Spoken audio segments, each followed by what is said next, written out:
It is Thursday. That means we have a vet on hand to answer your pet questions. So if you have a problem with your pet, you can give us a call right now. The number is 918-460-KJRH. And this week we have Dr. Jessica Zink here to answer your questions. And she's brought along Dan this morning. Good morning. Good morning. Yes. Dan's shivering. Yeah, that's kind of a breed thing, but he's pretty sweet boy. Thing to do, isn't it? Yeah, a little bit. So cute, though. How was he found? He was actually hit by a car and unfortunately put in a dumpster afterwards. And so he was retrieved and Animal Aid took him. And he had kind of a minor head injury, but other than that, he was doing okay. So.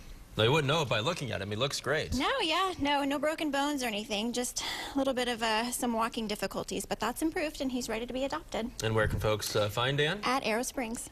Arrow Springs. Do you know the number there by chance? Oh gosh, not off the top of my head. You do know the website though, right? It's yes. animalaid.org. Yes. So that's the best place to find Dan. They could probably also call Heritage Veterinary Hospital and they could help you find Dan as well. Let's get to our callers. First up we have Tim in Tulsa. Good morning, Tim. Good morning. What's your question? I've got a cat and he likes to get up underneath cars and stuff and gets all dirty and greasy. And, you know, I'd like to wash my cat. It traumatizes him, and besides that, he attacks me.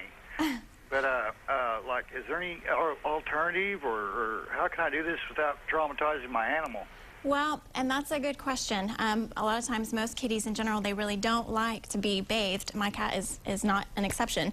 But I will say that a lot of times it helps if you can take them to a veterinary hospital where they either have a groomer or they have someone there that's trained to bathe kitties. And then a lot of times they can give them a little bit of sedation, and that will really reduce the stress level that's involved with bathing them. Cats don't seem to like getting wet too much, do they? Nope.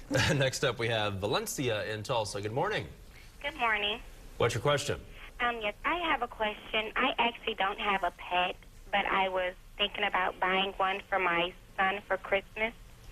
And I was wondering, is it best to adopt a pet, or is it best to, like, get one out the paper?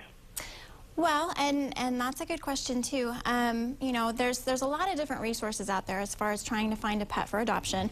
There's all kinds of things that you can investigate. Of course, Animal Aid is a big one here in Tulsa, but you can go on various websites. There's petfinder.com. There is you know, newspaper ads and things like that you can explore. But I would definitely recommend going with a rescue group and where you could go and meet that animal and then you know, get to know, you know, if that's going to be the right kind of personality fit for your family. Sometimes you can bring your dog, or, you know, if you have other pets at home, you can bring them and introduce them. But definitely, if you can go through that kind of a route, that's usually what's most highly recommended. All right, next up we have Barbara in Tulsa. Good morning.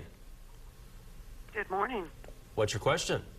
I found a little stray cat a couple of years ago, and a friend of mine took it in, and she's been feeding it tuna every day, and giving it tuna juice to drink. Is that good for a cat? It's not going to hurt him. It is a nice treat. You know, tuna juice is a nice treat? I'm not sure about that. It is for kitties. They sure love it.